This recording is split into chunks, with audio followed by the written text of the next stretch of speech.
As the U.S. continues to rapidly tumble towards full-blown authoritarianism, we randomly smack a few branches of normalcy on the way down. Officials and regular everyday folks who fight back against the seemingly insurmountable foe, and then glimpses of media that give us just a slight glimmer of hope. Whether it's South Park mocking Kristi Noem for shooting her dog and being hideously ugly, or the most recent Superman movie where the message is basically, in the presence of pure evil and abuses of power, being a good person can bring hope to the world. And sometimes the good guys can win. Now, amidst the onslaught of negative media out there, it's nice to have these moments that can make you feel less alone, or at the very least, a little less crazy. Unfortunately, a lot of people out there just seem dead set on ruining anything that's good, and in doing so can also destroy a beloved character, allowing the worst people in the world to use it for extremely vile purposes. And folks, we regret to inform you that Superman has joined I.C.E. No, not Superman. And yeah, it sounds ridiculous, but it's true, technically. Yeah. Because an actor who has portrayed Superman and Clark Kent for one of the longest stretches of time in the modern era, Dean Cain of the show Lois and Clark back in the 90s, claims to have signed up to work in immigration and customs enforcement just so that he can go around abusing and deporting hardworking people around the country. Will he wear the suit? We shall see. He's probably still got it. Might not fit in it too well, but he's probably still got it. He's got to do the suit that has the padding built in to make it look like he has a six-pack and super ripped pecs. Yeah. But no, the DHS is leaning into this and being like, look, Superman's doing it. Now you can too. Yeah. You can also be a superhero. I haven't seen the new Superman movie, but from what I hear, it's very woke. And I've seen it. Yeah. It's a wonderful movie. It's bullshit because like the Superman that I grew up with, he would have been out there helping ICE get these criminals out of our Home Depot parking lots, off of our strawberry farms, out of our car washes, off of the street carts selling churros. No, get them out of here. Send them to a prison in El Salvador. Superman, we need your help. And that's the Superman that I grew up to understand. He would do so without question because that is the fight for truth, justice, and most importantly, the American way. Obviously, this is pretty antithetical to the Superman character, the actual Superman character. Yeah, it's kind of the opposite. It's the opposite of what Superman would do. Who is himself an outsider, who is, he's technically in this country illegally, but don't call him an illegal immigrant. No. He's an orphan. I guess that... he's even more in line with the aggressive terminology that the right uses, an illegal alien. He is. Yeah. And yeah, even in... throughout Superman history, but even in the show that Dean Cain starred in, he kind of has to constantly prove himself through hard work and sacrifice in order to please a bunch of easily duped citizens who are quick to turn their backs whenever someone in power decides to start vilifying Superman. Yeah. Dean Cain sucks. He's sucked for a long time. He's been into the whole cop cosplay thing for a while now. Yeah. But it really sucks how this will be marketed by the right as Superman officially being on the side of ICE. In fact, it's already started because the official ICE account on X reposted a video from Cain adding, Superman is encouraging Americans to become real-life superheroes by answering their country's call to join the brave men and women of ICE to help protect our communities, to arrest the worst of the worst. Ugh. And as for Dean Cain, I mean, he's been a staple at comic conventions and just nerd culture, specifically because of that role for the last 30 years. Kind of been skating on it for a while. But in recent years, he's flipped to being a total MAGA guy whose filmography started filling up with appearances in Christian and political films like God's Not Dead, Heaven's Door, Obamagate the Movie, What? Break Every Chain, Miracle at Manchester, and a ton of weird animal projects like A Horse for Summer, A Dog for Christmas, What? The Dog Who Saved Summer, Horse Camp, The Three Dogateers, and of course, everybody's favorite, Andy the Talking Hedgehog. There's a whole world of movies out there that I have not been exposed to. He starred in Andy the Talking Hedgehog alongside Tara Reid. Another Two of my favorites. Our generation's Fred Astaire and Marilyn Monroe. Sure. Yep. But his time portraying Superman has given him plenty of work alongside filmmakers who did grow up watching Lois and Clark, and fans eager to meet a living Superman actor at countless conventions across the country. Now, during the first Trump administration, though, it's something seems to have really pushed him over the edge even further to the right than before, because back in 2018, he not only started doing more and more interviews about how much he loved Donald Trump, he also started signing up to be a cop in different jurisdictions around the country. Let's be cops. Which is certainly an odd thing to do in your 50s.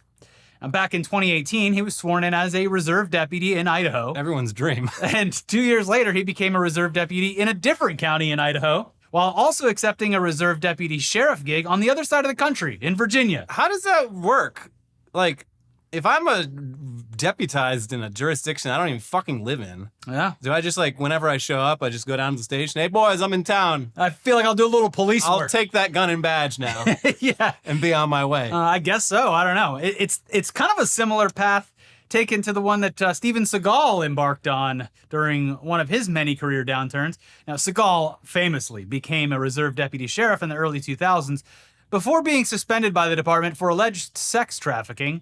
That wasn't a problem, though, because he was later deputized in Arizona and Texas before ultimately relocating to Russia, where he currently resides and has received honorary awards from his friend Vladimir Putin. And he's doing great. To this day, he's regularly taking on like 8 to 12 dudes who are all coming at him the same time, and he's effortlessly making them just like making fools out of everyone, barely putting any effort into it. There are so many available henchmen in Russia for Steven Seagal to take down. And they're no match for Seagal. That's right. So Dean Cain, however, was apparently not content with simply being a reserve officer. He's decided to do a shithead speed run and has since become a board member of the NRA and recently announced that he's joined ICE despite being nearly 60 years old. Yeah, he's not just recruiting for ICE. He's putting on that outfit and he's going to go do a little roundup. Yeah. Obviously, this appears to be for marketing purposes only, but we're sure that they will bend some rules so that Superman can abuse some fruit vendors and day laborers just to get some of that pent-up aggression out. Yeah. I mean, it'll probably be like the Dr. Phil sort of thing where he's there and he's making content out of it. Yeah, but he's going to get into that mindset, that Superman mindset. It's going to flash back and he's going to start thinking he has superpowers and throwing people around. I mean, he's not going to get far with that because he's old. He's not Superman. And he's not really in excellent shape. He's not in terrible shape. A weird thing about Dean Cain is that on top of like having this whole parallel career of like direct to VOD stinkers, he had a really great little guest spot on The Curse that I thought like, I'm like, yeah, the guy's still like a pretty decent actor. He had like a kind of major role on the Maria Bamford show from a few years back, Lady Dynamite, where I was like, I guess Dean Cain, like you would never know that he's a complete fucking psycho. Yeah. Like he did a good job on it. Anyways, with more on this gross move by both Cain and the federal agency, here's the New York Times. Dean Cain, the actor who played Superman in a popular 1990s TV series, said on Wednesday that he would sign up to become an Immigration and Customs Enforcement officer. Mr. Cain's announcement came as the Trump administration pushes to hire thousands of new personnel to support its nationwide deportation campaign. Mr. Cain, 59, posted a video to his Instagram account on Wednesday urging people to join ICE, listing incentives that the administration has said it will offer new officers. And this is like the craziest thing. Like this country doesn't want to spend money on fucking anything. Nope. And we are just forking money over to creating like potential ICE agents. A new class of citizen that do kind of live in a socialist country, but only they get to. Yeah, and by the way, this recruitment video I did is, of course, has the Superman theme playing in the background, so definitely leaning into it. But yeah, that's what's really going on here, is how disgusting it is that all of the positions, careers, jobs that would contribute to a healthy society have been absolutely decimated, mainly in part of this administration, as we saw in the first 6 months of the administration, just completely destroying hundreds of thousands of careers and then being like, well, hey, don't worry. There's a very good paying job right around the corner for you. Not just good paying, like they'll give you a $50,000 signing bonus. They'll like pay off your student loans or something like that. Like it comes with a whole bunch of benefits that they would never, ever extend to any other federal government employee. There is no money available for anything unless it's ICE and redecorating the White House, destroying the Rose Garden to put some tables in, making every square inch of the interior White House have gold flake all over it. And, of course, doing a very expensive new ballroom inside. We need that ballroom. That's right. We got to have balls. You're not wrong. Later in the day, Mr. Kane said on the Fox News program Jesse Watters Primetime that he, too, was joining the agency. I will be sworn in as an ICE agent ASAP, he said, noting that he was a sworn deputy sheriff and a reserve police officer. On Thursday, Tricia McLaughlin, an assistant Homeland Security secretary, confirmed in an email that Mr. Kane would be sworn in over the next month as an honorary ICE officer. Oh, okay, there it is. When asked if he would be hopping out of ICE vans and apprehending guys, Mr. Kane said that he would do anything that Todd Lyons, the director of ICE, asked him to do, but added that he doubted that he would be in that position. I wouldn't have the honor of doing something like that, but if I were called to the occasion... I'm more of a big picture guy. But I'll go grab lunch. You guys terrorize the Mexicans. I'll come back with some tacos. Yeah. And I'll arrest the guy that sells them to me. I'll do the on-camera speech about the roundup that just happened. Yeah. And but no, he did put it out there in the paper that he would, if called upon, be willing to jump out of a truck and apprehend some folks. Yeah. ICE agents often wear masks when they carry out immigration raids. Mr. Kane, however, said he would not wear a mask. I've just outed myself completely right now, he told Mr. Watters. And as much as my parents want me to wear a mask because they fear for it, no chance in hell. This announcement that Superman has joined ICE also coincided with another new recruitment tool for the agency, using Kane's age to market positions in the agency to older people who are either bored or desperate enough to make that nut. Ooh, this is not going to end fucking well. No, not only did they remove the cap, they also removed the minimum requirement as well. Cool. Like the hiring quotas they have set up for themselves are pretty optimistic, especially when you factor in that a good, I would say, half of this country, even if they don't personally have strong feelings about ICE, know other people that do, who would be very mad at them if they signed up for this. Though, but you've also created not a lot of people ready to take on this job. So we need to expand the hiring prerequisites. But and, if you're 65 years old and you know how to fire a gun and you're bored and you're tired of spending your Saturdays driving down to the border to drink beers and try to shoot anyone that crosses, now you can do that and we'll pay you. I think no beer though. The other two issues that they've created here are, one, there's a seemingly intentional economic downturn as far as it comes to job creation. And they just created a whole lot of jobs that pay extremely well for people who have zero experience or college. And the other problem that is down the line is that when you staff up to levels like this, at some point, there's not going to be anything else left to do. And they're probably hoping that at that point, it'll be a Democrat in office who then has to fire tens of thousands of militarized fucking essentially police. Someone I follow, I can't remember who, watches the official subreddit for like ICE and CBP and Homeland Security. And a lot of them are like, wait, so like, if I take this job, what's to stop the next president if they're a Democrat from firing me? And they're like, good point. And I'm looking at that and I'm like, I mean, that's a good question. An even better question would be, what's to stop the next Democrat president from fucking prosecuting me for the crimes that I am committing? Yeah, that too. I'll tell you what'll stop them, because Democrats are fucking pussies and they would never actually do that. But it's cool to be optimistic and hope that they would. I'm saying that the problem will stem from this program being rolled back, tens of thousands of very aggressive and then trained quote unquote officers being let go all at the same time and having absolutely no future because right out of high school at 18 years old, they were given a quote unquote badge and a gun and said, here, go do some crazy shit. Yeah, I mean, like, I get what you're insinuating, but like, also these guys have never been in a fair fight. Their job involves inherently unfair fights. Sure. I don't think they have the fucking balls. This is like a bully's job. It's not a job that requires any actual bravery or initiative. And that's not really the kind of person I would be all that worried about, honestly. All right. Well, alongside not needing to have any real experience or education to join ICE, they have, like we said, also done away with age caps and are allowing the olds to join in on the fun. Even putting out an ad that is very, very reminiscent of Nazi propaganda, showing a father and son working side by side to, quote, defend the homeland. That is, I believe there was literal Nazi propaganda about that when, during World War II, when they were like, hey, so we need a lot more. We need a lot more people out there. A couple million of y'all just died in Russia. Our bad, not really our bad. You're bad for not believing in it enough. But we're going to need everyone's dads out there now. Yeah. So this also goes along with other recent ICE recruitment advertisements that use that terminology in addition to statements like defend the culture.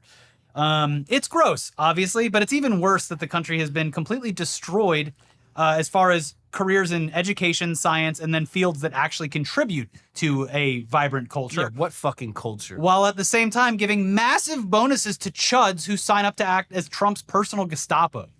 Now they've kickstarted programs to recruit younger people through ads on streaming services and social media, while also removing the age cap on the top end, allowing people over the age of 40 to sign up and start cracking skulls today.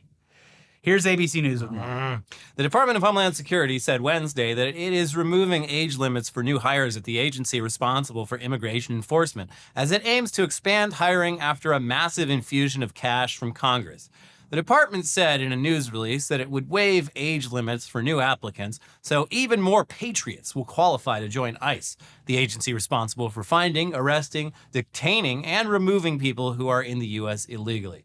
Currently, ICE applicants must be 21 years old and no older than 37 or 40, depending on what position they are applying for. In an interview with Fox and Friends, Homeland Security Secretary Kristi Noem, who kills dogs, said applicants could be as young as 18. What? Go there and sign up, be a part of this team that is helping make America safe again with President Trump. And the other thing, Lawrence, I would say is we've removed any of the age barriers. We no longer have a cap on how old you can be, or you can continue at age 18, sign up for ICE and join us and be a part of it. We'll get you trained and ready to be equipped to go out on the streets and help protect families. What could go wrong? We let a bunch of fucking 18-year-olds just run the government for about 6 months, and look how that turned out. It went amazing. And imagine how much more they could have gotten done if we gave them a gun and said... That's what I'm nervous about, because when I was talking about it earlier, I'm saying you're giving what they assume is a career to an 18-year-old who is, instead of going to college or getting any other like work experience or education, you're giving them a bunch of money and a fucking gun, just like in the military. But with the military, like, you could potentially do other things. But with this specifically, whenever this gets shut down, and it'll definitely be by a Democrat, you would assume, they're going to be like, I have no way to make money, and this is the only thing I've done for years. I mean, that's not a great place for tens of thousands of young people to be in. Find a way. Like, listen, we need a New Deal. Yeah. Get them fucking installing windmills. I don't fucking care. Fuck them. But I mean, also, it's going to be a bunch of fucking Rittenhouses. That's what I mean. That's what I was alluding to. But like Kyle Rittenhouse, like, very famously was like too stupid to like join the Marines, which is like a crazy accomplishment. Yeah. They like rejected him, just like full stop. Don't call us again. It's going to be those types of guys who... That's what's scary. Yeah, like Seth Rogen in Observe and Report. Like, and yeah, it is scary, but like also... I don't know. They're the ones that are doing it, and it's not going to go well. Someone's going to fuck up really badly. Because like, I assumed they were asking for old guys. 18-year-olds, that's fucking crazy. Yeah. That's a terrible idea. Yes, that's what I'm saying. The department said that all recruits would have to go through medical and drug screening and complete a physical fitness test. Wink, wink. ICE earlier announced a recruiting campaign aimed at finding and hiring the deportation officers, investigators, and lawyers it will need to meet its hiring goals. As part of that campaign, the agency is offering an eye-catching bonus of up to $50,000 for new recruits, as well as other benefits like student loan forgiveness and abundant overtime for deportation officers. Their recruitment efforts also seem to extend to making propaganda films that show how just badass it is to roll up to unsuspecting workers at Home Depot, chase them down, and drag them into the back of a moving van. Because a recent raid in MacArthur Park here in Los Angeles included a bunch of ICE agents who appeared to be there with the sole purpose of filming everything for use later. Well, yeah, it's content. And whether that's for use against people who protest the presence, for recruitment, or just so they can jack off to it later, that is anyone's guess. But it was very odd to see them recording the entire thing with like DSLR cameras and stuff, like they were filming a movie. And 404 actually pointed out, I saw this later today, that one of the agents at a previous one was wearing the meta glasses. Yeah. And I know a lot of things are against the law and they don't care, but this is one thing that is very clearly against the law. You can't have your own personal recording devices while doing work for the DHS on behalf of them. Well, which again, it's the dogs playing basketball. No one cares anymore. What are you going to do about it? But yeah, speaking of that raid in particular, the rumors have long been that the current fleet of ICE agents consists of Proud Boys and members of groups like Patriot Front, and that's probably true. But at the very least, they took a tactic right out of the right-wing militia playbook this past week at that LA area raid, because agents came flooding out of the back of a rental truck just like during right-wing marches in years past. Yep, it was kind of uncanny. Mm-hmm. Here's the Los Angeles Public Press with more. U.S. Customs and Border Protection agents concealed themselves in a rental truck's cargo area before bursting out to arrest 16 day laborers at Westlake Home Depot on Wednesday in what officials called Operation Trojan Horse. And yeah, at this point, it's like every Home Depot, I've lived in a bunch of different parts of the city over the last 20-some odd years. I feel like each of those apartments, I had a different Home Depot that I went to. I feel like they've gone to every single one. They definitely have. Every time I see footage of it, it's like, oh yeah, I remember I used to go there. Yeah. Oh yeah, that used to be my Home Depot. So we're on the news, Mom. And it's crazy to see the fleet of agents that shows up in full tactical gear to admittedly apprehend 16 day laborers. Great. You did it. Congrats, everyone. According to several on scene, the operation involved an undercover agent posing as a contractor who approached workers seeking employment. When laborers walked towards the Penske vehicle, its back door opened and uniformed agents stormed out to make arrests. Video of the event shows masked agents sprinting through Home Depot's parking lot, leading detainees to nearby unmarked white vans. Randolph P. Ryerson, a spokesperson for Penske Truck Rental, told LA Public Press that the company prohibits the transportation of people in the cargo bay of its vehicles under any circumstances. The company was not made aware that its trucks would be used in today's operation and did not authorize this. Which, that's also not allowed. A lot of things that are not allowed. No seatbelts back there. No. But you may remember that these types of raids were deemed illegal by a federal judge who issued an order against these sweeps last month. But since when did the law matter to anything that this administration does? The law is whatever they want it to be. That's right. And this is what they want.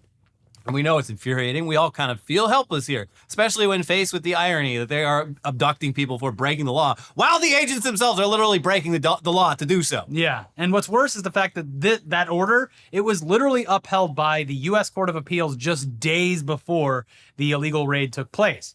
So ICE literally deployed these agents, knowing that what they were doing was illegal, with a U.S. court reaffirming that position just days before the operation played out.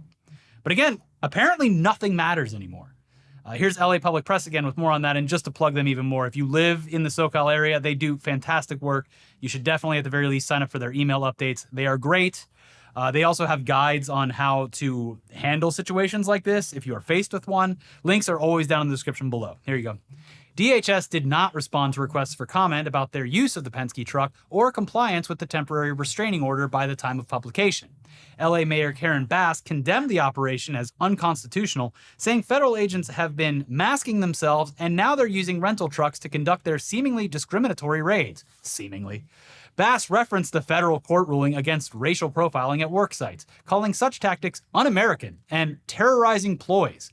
The city is gathering information about these reported raids and considering all legal options. Again, they are going over the rule book and reading the score after the game where the dog just dunked all over everyone. Mm-hmm. But And the dog dunked on them again. yeah. Not in the rule book, but Hey, it already happened. What are we going to do? oh yeah. Speaking of orders that we are sure ICE and the federal government will completely ignore, on Thursday of this week, a federal judge ordered construction on Florida's so-called Alligator Alcatraz to stop for at least 2 weeks after agreeing that the facility is, in fact, awful for the environment, which is part of a larger area designated as a national park. Like we said before, the human rights violations and potential for this place to become a death camp seem far more immediate and dire. And so far, what we have been able to hear from people stuck there has been fucking awful. Yep. Like, it's some Nazi shit. There's Nazi shit happening right now in this country. Meanwhile, there are the dumbest, ugliest people in the world traveling there to take photos in front of the sign that says Alligator Alcatraz, posing with it proudly. But, I mean, yeah, if the environmental angle works, if they can win something based on that, then Sure. okay. At least that would be something. Again, we're not very confident that the state of Florida is actually going to abide by this decision, but at least it's on the books, I guess. Sure. Here's the New York Times. Florida must stop construction at an immigration detention center in the remote Everglades for 14 days, a federal judge ruled on Thursday, granting at least a temporary victory to environmentalists who say the facility has the potential to cause serious harm to sensitive wetlands and endangered species. The order is temporary, giving the judge time to complete a hearing in the case, which was filed in June by several environmental groups. They argue that the project to build the facility, which is run by the state but houses federal immigration detainees, went ahead without first completing an environmental review required by federal law. Oh, they did? Wow, I'm shocked. The groups, they didn't get the permits. Oh, no. The groups are seeking a preliminary injunction to stop operations and construction at the center. In a statement, Alex Lanfranconi, the communications director for Governor Ron DeSantis, a Republican, noted that detainees would remain in the detention center and that the ruling would have no impact on immigration enforcement in Florida. Alligator Alcatraz will remain operational, continuing to serve as a force multiplier to enhance deportation efforts, Mr. Lanfranconi said, calling Judge Williams an activist judge. I just assume everyone who works for Ron Yeah, of DeSantis course. sounds like Ron DeSantis. Yeah, even higher. They have a higher pitch. Ow! What are we doing today, boss? But yes, the ICE stories did take up a good portion of the video, so we are going to pause now and do the ad break because every week it gets pushed back further and further in the videos, and one day Where the hell do I put this damn thing? a sponsor is going to complain. So we have more to get to in a second, like Alan Dershowitz being denied pierogies, and He is a persecuted man. they're calling him the world's most persecuted man. So we have that, and the WNBA being exploited by gambling websites through brightly colored dildonics. But first, let's stay on the athletic kick Yeah. with this week's sponsor, AG1. And guess what? They got new flavors, baby. They know. We all have trouble making sure our bodies are getting the necessary nutrients that we need to be at our best. But now, thanks to AG1, not only is it way easier to get the nutrition that your body craves, it's even more delicious than ever before thanks to a slew of new flavor options that they have just debuted. You've of course got the original flavor that we all know and love, but as of this month, you can also try AG1 in citrus, berry, and tropical flavors to really mix things up. My personal favorite is the berry flavor. It has got the perfect balance of sweetness, and it doesn't taste like the nutritional drinks that you've become accustomed to over the years. AG1 is the all-in-one solution to balance your nutrition, stabilize your gut health, support your immune system, and satisfy your health goals, all in one convenient mix. We've said it before, we'll say it again. AG1 is far and away the best resource for keeping yourself, shall we say, regular. Yeah. Especially when it comes to digestion issues. But it's mainly for filling those nutrition gaps that we all miss out on. And now they've got 3 new flavors for you to try. So if you didn't love the taste before, maybe it's time to try something new and refreshing. And the bonus is that the flavors in AG1 are derived from plant-based sources with no added sugar or artificial sweeteners. With citrus, berry, and tropical, your healthy drink just got a whole lot more flavorful. So give the new AG1 flavors a try today. Plus, if you head to drinkag1.com/newsdump, you'll also get a free welcome kit worth $76 when you subscribe, including 5 AG1 travel packs, a shaker canister, and a scoop. That's drinkag1.com/newsdump to get started today, or click the link down in the description below. All right, back to the news now, and it is time to take a moment to talk about how Alan Dershowitz, yes, the guy who represented Jeffrey Epstein back in the early 2000s, and also represented President Donald Trump and Harvey Weinstein, has been steaming mad. Whoa! Because he's been forced to go pierogiless. He has no access to pierogies. Should be criminal. Mr. Dershowitz simply cannot enjoy the best pierogies that Martha's Vineyard has to offer, and he has turned this snub into a crusade against the vendor who denied him those delicious dumplings, claiming that the vendor and the majority of Martha's Vineyard are clearly anti-Semitic for not serving him. Yeah, this guy is such a wild character, and like I didn't become really aware of him until I was an adult. But his saga goes back into the 80s. He was at one point like the star lawyer of the United States. He was one of the most respected legal minds in the country. He was also on the defense team for O.J. Simpson. Yeah, he was part of it. Yeah. But he's also like one of the, out of all the people Jeffrey Epstein was like friends with, Dershowitz is among the most like clearly fucking guilty. He was definitely getting massages.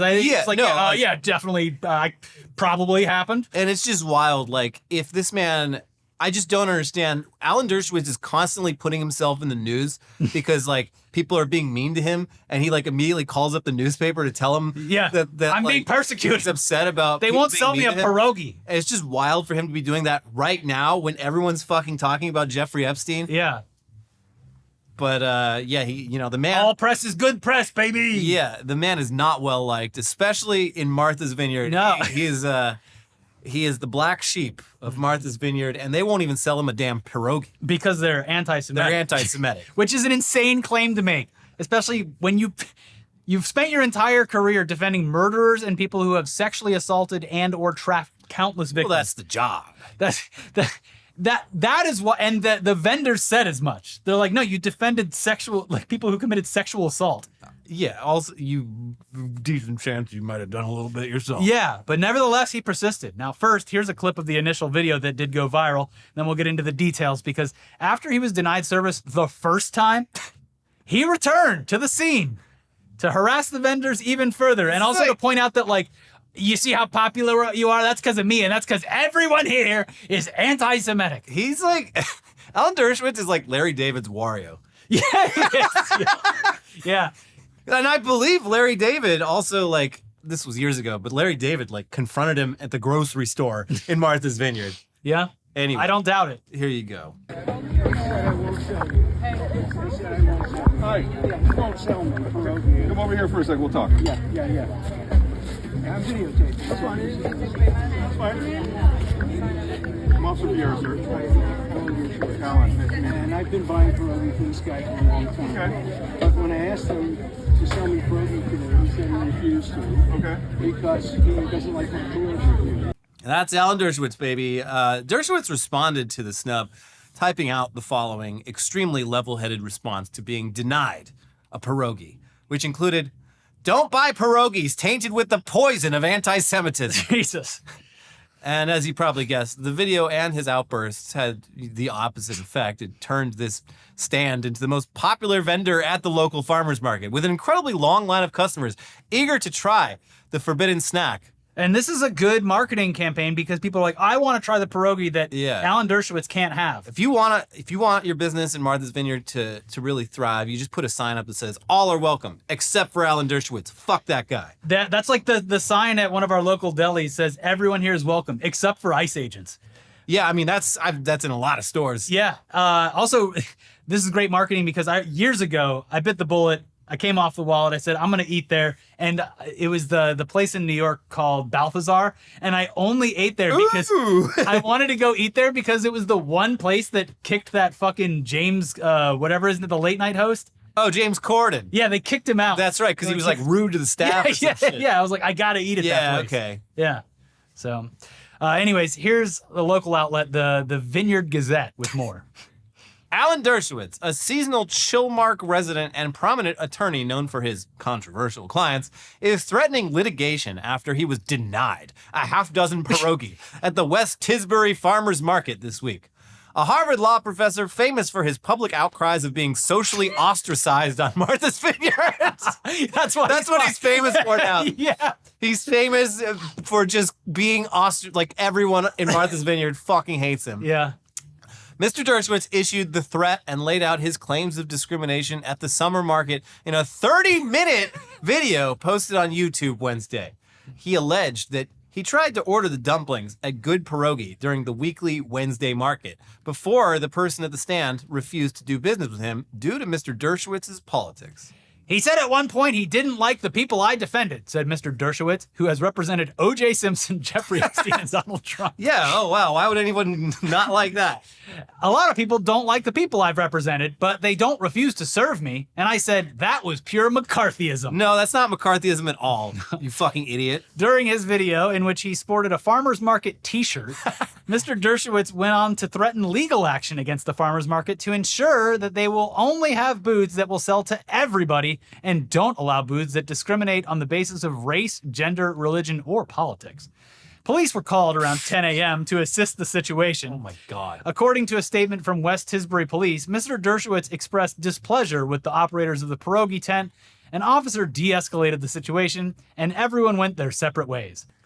Their reporting continued with a new article a few days later.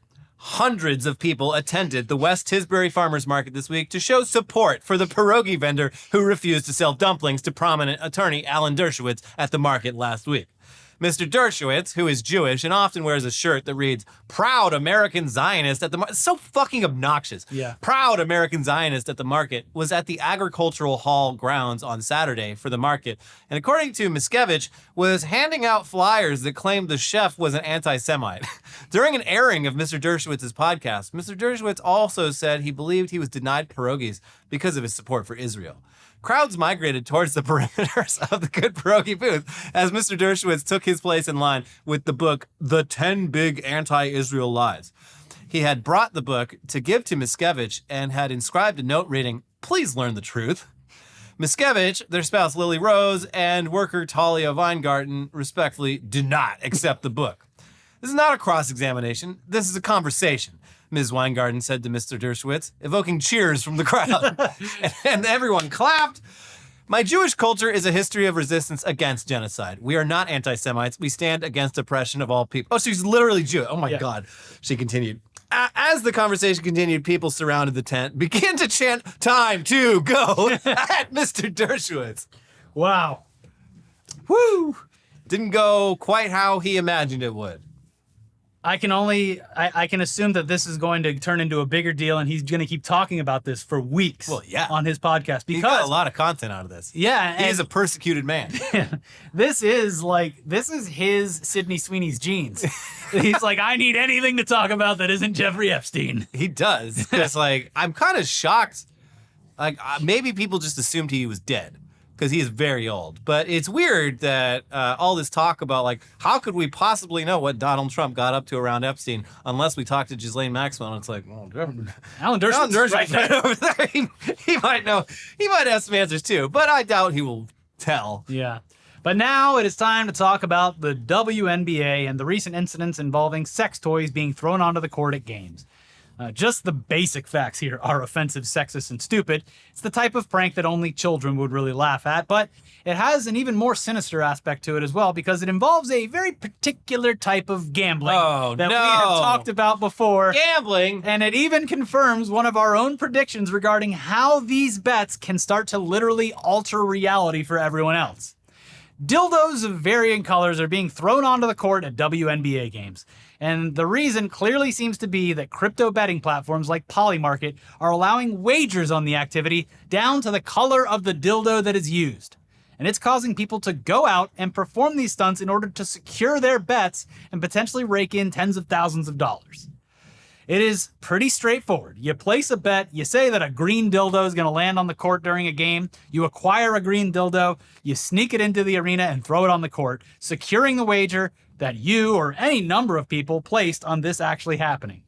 They are creating their own reality in order to win bets, and it is ruining games and creating major safety issues for the players. Yeah, you can't have a green dildo out there on the court. No, someone could slip on it. Here's the Chicago Tribune with the basics, and then we'll get into the details of who is doing this and why. The WNBA is struggling with a string of sex toy disturbances. In the past week and a half, sex toys have been thrown on the court during games on July 29th in Atlanta, on August 1st at Wintrust Arena in Chicago, and on Tuesday in Los Angeles, with the most recent object nearly hitting Indiana Fever guard Sophie Cunningham during the team's game against the Sparks. Sex toys were also thrown at games in New York and Phoenix on Tuesday, but didn't reach the court. Police say another toy was thrown at a game on August 1st in Atlanta, although it's unclear if that one reached the court. A man was arrested Saturday in College Park, Georgia, after he was accused of throwing a sex toy onto the court during the Atlanta Dreams July 29th game against the Golden State Valkyries, according to a police report. He is charged with disorderly conduct, criminal trespassing, public indecency, and indecent exposure. The report said the man told police, "This was supposed to be a joke, and the joke was supposed to go viral." Oh! Now I'm what? I'm a sex offender? Yeah, you fucking idiot. The dumbest, from the WNBA standpoint, the dumbest press release that I saw was that anyone who does this will be banned from WNBA games for a year. Yeah, These people are not ever going to a WNBA game again anyway. That's They're so doing fucking lenient, because the actual consequences are much worse because the police are clearly involved. Well, yeah. But just from a procedural level with the WNBA, their first step of action is to ban people from the arena. I mean, Major League Baseball is way more strict with. Yeah. If you fuck with the game at all, you can get banned from you every could get part a lifetime forever. Yeah. ban for the entire league. But these young men who are doing this, they wouldn't have gone to a game, and they will not intend to go to another game either. Oh no, I'm banned from that thing I only care about because gambling. Yes. It continues. Another man in Phoenix was arrested after police say he threw a sex toy in the crowd at a Mercury game on Tuesday. Police say the 18-year-old pulled the sex toy from his sweater pocket and threw it towards seats in front of him, striking a spectator in the back. Great job. The man later told police it was a prank. It's a prank! That had been trending on social media and that he bought the toy a day earlier to take to the game. He was later tackled by a volunteer at the arena who had witnessed the incident and began following the man as he tried to leave the arena. Police say the man was arrested on suspicion of assault, disorderly conduct, and publicly displaying explicit sexual material. As the disturbances pile up, those on the court have become increasingly frustrated. Everyone is trying to make sure the W is not a joke and it's taken seriously, and then that happens, Cunningham said on her podcast after nearly being hit by one of the sex toys Tuesday. I'm like, how are we ever going to get taken seriously? And they add that no other professional sports leagues have faced sex toy disturbances like this. Well, yeah, no, this is the sex toy aspect. Hockey does have a big thing with people throwing dead octopuses onto the ice. Yeah. I can't remember the exact reason why, but it's fucking gross. And hats, too. Yeah, but the dead octopus is especially just, it's vile. It's it's real nasty. Yeah. But like we said, this doesn't seem to just be a prank because thanks to the burgeoning online betting market, people have started to wager on whether or not a dildo will hit the court. And Everything's gambling. Even down to what color that dildo will be. Here's outlet Sportico with a summary from earlier this week. Crypto-based prediction market Polymarket is letting people stake money on whether more disruptions will occur as soon as Wednesday night, after one anonymous user earned more than $6,000 following the latest illegal stunt.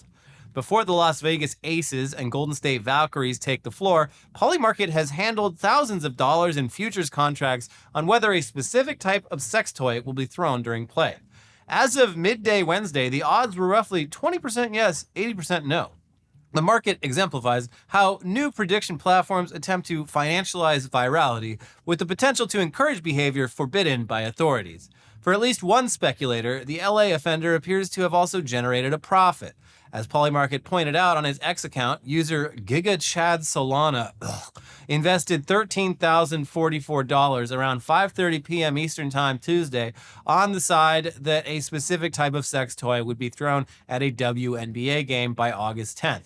The user earned more than $6,000 when the contract closed around midnight. It was Giga Chad Solana's first activity on the platform.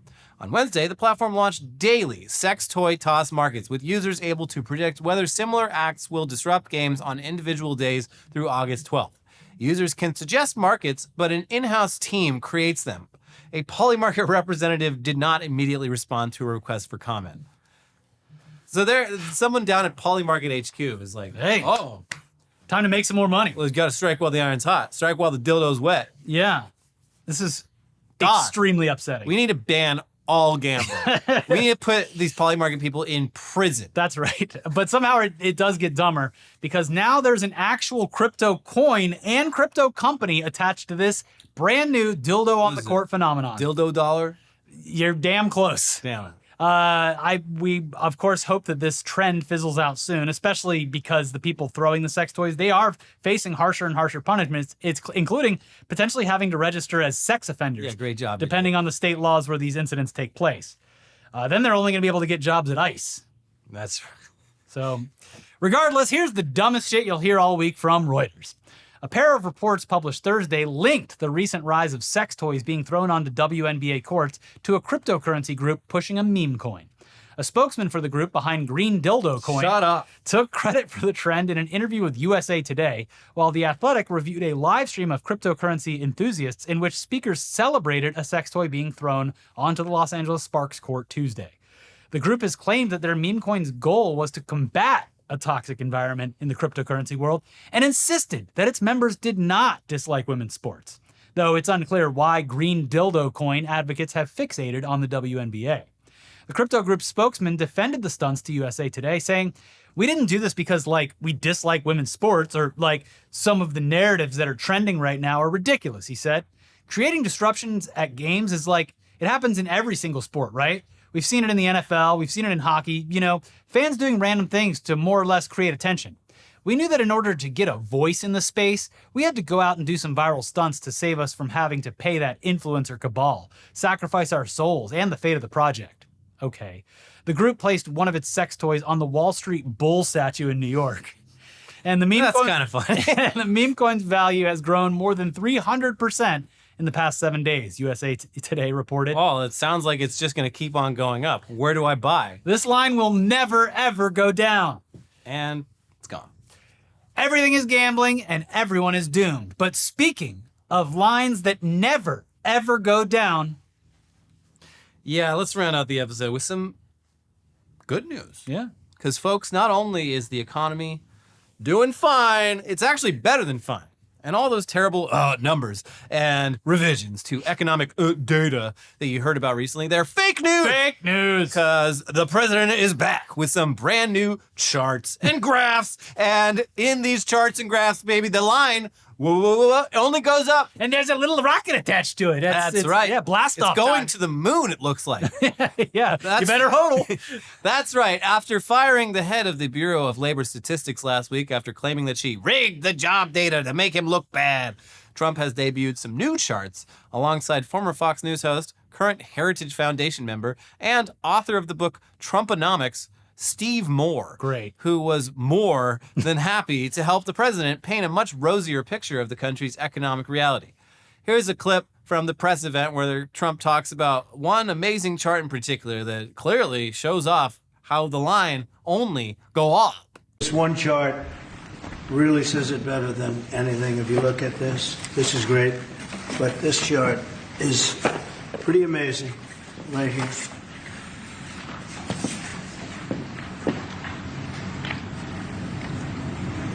All new numbers. Okay? And here's the Wow, clip. I got some new charts, and you guys are going to love these new charts. Oh! As you can see on this one, the line is going up. It's only going up. I don't see any down. Yeah. Only up. Hodl on to your butts, everyone. And here's a clip of that guy, Steve Moore, talking about how he put some new data together in order to cheer up the president. Yeah. I called the president because I had some very good news from some new data that we've been able to put together that no one has ever seen before, and I'll just very quickly go through these. So I was telling the president that he did the right thing in calling for a new head of the Bureau of Labor Statistics because this shows that over the last 2 years of the Biden administration, the BLS overestimated job creation by 1.5 million jobs. Mr. President, that's a gigantic error. And I don't know if I'm not It might making not have been an error. That's the bad part. If it was an error, it would be one thing. I don't think it's an error. I think they did it purposely. whether that, you may well be right, but even if it wasn't purposefully, it's incompetence. Right. So there you go. Nothing to worry about at all. The economy is very much, it's a glass half empty, glass half full thing. It just depends on, a graph that's up going down, you turn it 90 degrees, Yep. graph go up. Definitely nothing to worry about. Clearly the signs of a functioning society and government. Everything is going great. Especially now that those tariffs have officially gone into effect for 90 countries worldwide. Quick reminder that tariffs are a tax that all of us pay and not the countries that have the tariffs levied against them. Everything is about to get a lot more expensive, especially as we head into the fall. And of course, our yearly war on Christmas, which Republicans are trying desperately to win on the side of making everyone very upset when they look under the tree this year. Yeah. That's see how that's that the goal. plays. The goal is to truly bring Christ back into Christmas by doing away with all that. All of this commercialism, Yeah. all of this consumerism, like we need to go back to basics. Yeah. Christmas. Dad needs to serve Christmas dinner on a giant platter while smoking a pipe. Yeah. We say, God bless us. Yeah, everyone. So yeah, that is the goal. Mm-hmm. Yeah. Anyways, that's it for this week's episode of News Dump. We will be back, of course, with more weekly weird news. But in the meantime, you're going to like the video, you're going to do it, and you're going to comment, or else I'm not turning around. He did it again. That's right. Yesterday it was for likes. Today it's for comments. Are they leaving comments, Elliot? They're typing. They're clipping and clapping. All right. Clittering and clattering. All right. Okay. Some of them have posted. Thank you very much. So There you go. If you're in line to post a comment, stay in line. Stay in line. All right, now that you've done that and made me very happy, now you can watch our other videos that are popping up over there. Make sure you're subscribed. Click the join button if you want, and we'll see you soon for some weird news. Bye-bye. Bye.